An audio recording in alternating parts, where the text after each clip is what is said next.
Hello, everyone, and welcome. Bienvenidos. I had to get in here and talk about this full moon in Aquarius and, of course, the Lion's Gate, which people have been writing me about, reaching out, and I cannot wait to connect with you all. I hope that this summer has been good for you, the people in the Northern Hemisphere, that the winter has been good for you, la gente que está en el sur. I hope that you have found your way back to hope in some way and to create community even in these difficult times around the world. Things are not as most of us would like, and we are still here in the process of continuing to create community, continuing to create health for ourselves and for others. So, welcome to the full moon in Aquarius and the Lion's Gate portal of 2025. So, welcome, mi familia del alma. The cosmos are really bringing it this week. We are standing in the portal of powerful, powerful transformation. My sister always laughs and goes, "What if there's like a moon that is not transformative?" I'm like, well, sometimes there isn't, right? There are some moons that are for rest, some moons that are just to go within, some moons where it's like keep your head down and hope nothing hits you. This is a moon where we are invited to grow in a different way, to observe, to self express, and to also take note what is happening on the world stage, right? So, not only are we in the heart of Leo season, which is ruled by the sun, ruled by the lion, right? Authenticity, heart centered, leadership, connection, shining brightly, and of course, the inner child. So, it's a time of radiant self expression and courage. But we are also experiencing two potent energetic peaks. The Lionsgate portal on August 8th, 2025, which we'll talk a little bit more about, and the full moon in Aquarius on August 9th, 2025. So let's start with the Lionsgate, right? So that happens on 8/8 every year, the Lionsgate portal. So every year on August 8th, the sun in Leo aligns with star Sirius, right? And this star, mystics call it the Lion's Gate, right? This isn't just like New Age hype. Cyrus, the spiritual sun, has been honored by ancient cultures, from Egypt to many other tribes, as a source of higher knowledge and soul remembrance. So it's called um, the Lion's Gate because it happens during the Leo season, August 8th, of course. And the 8, if you lie it on its side, is like the infinity symbol. It is a portal. It's a portal that many use for manifestation, and they don't even know why, right? But we'll talk a little bit about that. But it's also just for wisdom, period, right? We are in a society that demands what was manifesting, and what do we want? What do we want? And yes, it's important because I think some of us now are just manifesting safety and manifesting comfort and manifesting positive change. But beware not to overfocus on manifestation, manifestation, manifestation, because it's also just for wisdom. Wisdom will lead to manifestation as we heal, as we release, right? So the Syrian star seeds, right? And the star seed is a person who has incarnated in other places, who actually their first incarnation or their soul really landed into a state of development and evolution was in another star system or another planet. That's a star seed. It's also someone who's coming in from another cosmic lineage to land here on earth to grow, to support the change and transformation. So the Syrian star seeds are awakening now. Many of them have been called in to awaken at this time, and some of them are younger, some of them are older, some of them have been waking up and going to sleep. But there is a profound awakening right now where you're going to, and we're going to be getting downloads that are beyond time and space, and they're deep metaphysical wisdom. So you may not know how to build the pyramids were built, but you're going to know certain things, whether about your own life or for the collective. This portal activates the heart chakra, amplifies intuition, invites downloads from our soul lineage. It's a potent time for manifestation, remembering our sacred mission and aligning with our higher self. Remember that our mind will trick us. It'll be like, oh, it would be so cool to be the next Oprah, to be the next Tony Robbins, to be the next. The thing is that when it comes from mind, it's not really heart-centered. Many people, because we've been taught through social media, through media, to think that a soul mission has to be this grand thing. We're not all going to be curing cancer. We all have the capacity, though, to sow love, to sow hope, and whatever part of the garden that we've landed in on Earth School, right? So I'm not saying to down your dreams or to minimize them. I'm saying also to have your big dreams and also to recognize where you're planting, to recognize community, your home, your own life, yourself. How are you loving yourself? Because sometimes in this big, I don't want to say delulu because I've been doing this work over 25 years, right? And 13 years online. So many people have come to you, I'm the next this, I'm the next that, I'm the next this. They weren't, right? It's okay because those things, those inspirational energies invited them to expand, to grow, to heal. But why do we have to keep looking at celebrity as like the highest form or the highest state? Why can we not allow our soul to guide us into our most sacred mission? And why cannot like growing our own community and raising amazing children that break ancestral patterns, why is that not enough for some of us where we think that's not a big enough mission when it's really incredibly empowering? Breaking ancestral patterns that have harmed generations of our family is some of the most important sacred mission on purpose work that we can do. So do not minimize, right? So if you have this dream and it's lighting you up, go for it. And also look at the purpose and the mission that you carry in the spaces that you're already in.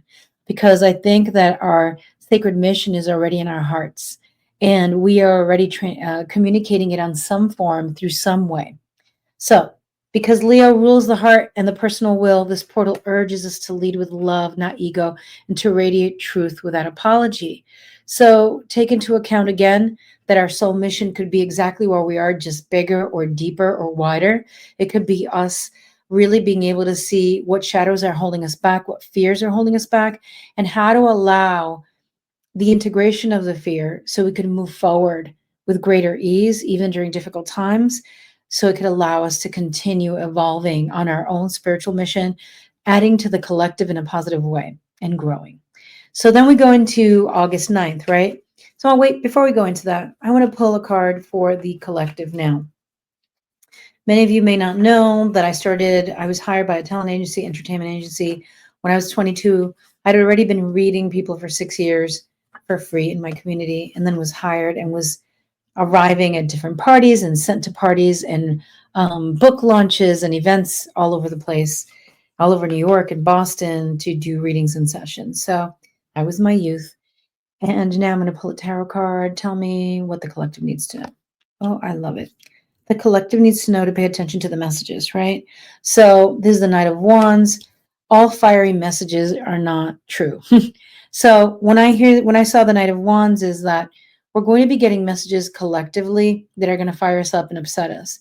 Do your due diligence, do your research, know what you are really posting, know what you're really sharing.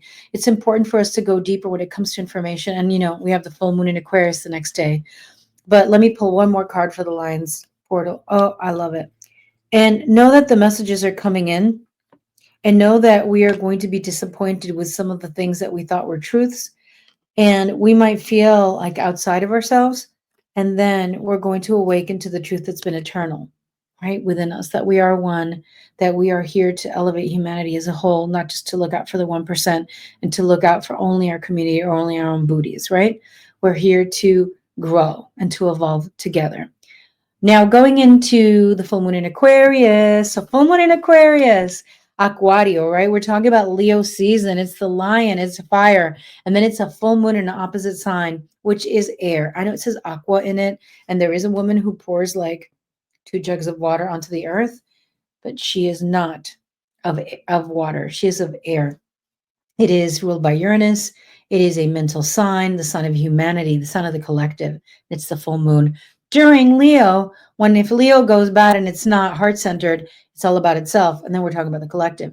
There's a tension between maybe a government, maybe a boss situations of people looking out for only their own truth. And then there's the collective truth, right? So it is a sign of innovation, of community, collective consciousness, and humanitarian movements and social justice. Now, Leo asks, what lights me up, right? What's going to make me self-express? How do I share my light with the world? Aquarius asks, How do I share my light for the greater good? So this is the tension that we're feeling in the full moon. This is the space where, like, well, I want to light myself up. And also, how do I share my light to help others? And sometimes both of them align. The stuff that lights me up usually also helps others. So it's really been a positive journey in that way. To look into that. And I know I'm saying I'm a lot today, but it is what it is. Estoy aquí. Um, there's a lot going on. So the moon highlights the tension between the personal sovereignty of Leo and the collective responsibility of Aquarius. So if you feel that pull, especially moving into Friday, no, moving into Saturday, and then moving beyond, know that it's okay. We've been building towards that the last 2 weeks. It's a beautiful time to release outdated roles, to break free from the group dynamics that dim our light, and to step into a future that is aligned with both authenticity and unity. How can we build a world where we could be ourselves and also allow other people to be ourselves? How can you build a world where our shining our own light supports other people in shining their own light? Right? It's not just about us. So I've been feeling called to redefine, um, or actually, if you've been feeling called to redefine your identity within your community or even online spaces that you already show up in, this lunation will bring the clarity, the closure, or the unexpected breakthroughs that you've been wanting or needing. You may not even have known you wanted it, because when we're talking about the full moon in Aquarius, the full moon in Aquarius is the culmination of 6 months ago when there was a new moon in Aquarius, the intentions and the seeds that we sowed, and now it's coming to a fullness 6 months later. So stay open, right? Because the full moon is bringing the light so we can see more of a full picture of our relationships, of what's happening politically in the world, of our money situation, our career. We may be called, because it's also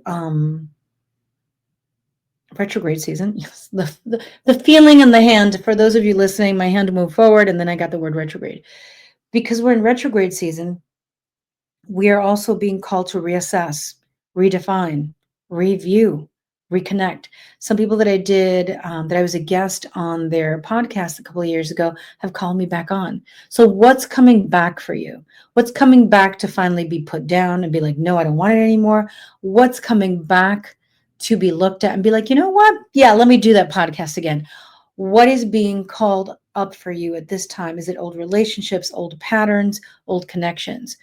Which are the ones who can continue into the next phase of being and next evolution, and which connections or patterns or ways of being or even situations no longer survive past the full moon in Aquarius.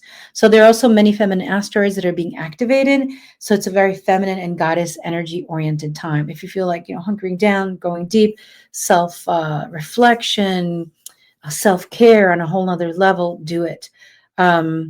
There is a particular asteroid that is the wife of Chiron. The name escapes me right now. And he is the wounded healer in Greek mythology. She is the oracle of spirit medicine. I don't know if it's Chariclo or Chariclos. I should have looked it up before I came on, but she's coming to me now. And she is the wife of the wounded healer. So we're going to highlight, the energy is going to be highlighted to review, to look at, to assess, to integrate. How are we healing? How are we listening to ourselves? Are we moving towards fresh foods when we're not feeling well? To crystal healing, vibrational healing, right? And then the divine deep question. We already asked some important questions during the Lion's Gate, but this one that comes to heart is, what is our relationship with goddess energy? And we all have goddess energy. We're on Mother Earth, we're on Earth School. Men, women, fluidity of gender, all of us have goddess energy. Is there a possibility for us to release energies that have been blocking the goddess energy within us? And also, the full moon is an opportunity, a portal for us to release patterns, outmoded ways of thinking and being that no longer serve us in this new cycle that we're coming up to. In 2 weeks, we're going to go into another new moon. So another important thing, this is the last full moon before eclipse season. When we hear eclipse season, we're like, no, por favor, no quiero, right? Because we're like, no. But remember this, every eclipse season I've ever been to and been through and survived, and I'm here to talk about, has really kind of put me where I need to be. Whether I'm seeing people clearly, situations clearly, myself clearly, it's really kind of shocked me into an awakening to different varying levels. Sometimes it's small, sometimes it's bigger. So don't be afraid of the eclipse season. Right now, do the work of cleansing your home, cleansing yourself, taking time to assess what this lines portal means to you. Are there cosmic messages coming through to you? And also, how do I shine my light and also give to the greater collective and do for the greater good, right? So, all of this unfolding is unfolding under the golden glow of the Leo season, which is a time of creative fire, a time to reconnect with joy. It's a time of bravery. It's a time of speaking on things that are really close to our heart because it does rule the heart. Leo is ruled by the sun, as I said earlier, and that solar energy reminds us to be the light, not just wait for it, not just be like, oh, it's so dark in here. Be the light that we're seeking. So the invitation here is let the Lion's Gate open you to divine downloads, your cosmic lineage, your heart-led desires, tu corazón, que te hable tu corazón. Let the full moon in Aquarius show you where your sacred individuality meets collective evolution, right? Our individuality is sacred, and so is the fact that we're here to evolve collectively. And let the Leo season really be your cosmic permission slip to take up space unapologetically, right? Where do you need to take up space? Where have you held back? Where have you been eating tanta caca, right? Where have you been swallowing so much BS? Where have you been? And some spaces are not safe for us to say that, so I can't just blanket statement, hey, speak your truth. There are some spaces we may not feel safe. At the same time, assess, reassess, review, redefine what is safety and where have I been hiding from my magic and myself and my light, and where am I being called to shine more brightly. So that is our episode for today. I really wanted to come in and just kind of drop something quick. There's still some spaces open for our retreat. If you have any questions, like I said, there's a payment plan, and the payment plan starts when you sign up, $150 a month, right? And it is a magical, magical time. I have so many testimonials. If you're looking for some guidance, book a free chat. If you'd like to get your natal chart read, your business chart read, let's connect.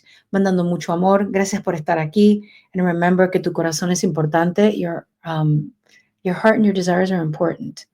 And also, we are part of a collective. And as we shine our light, we ask that also our light adds more light to the world and inspires others to shine their light.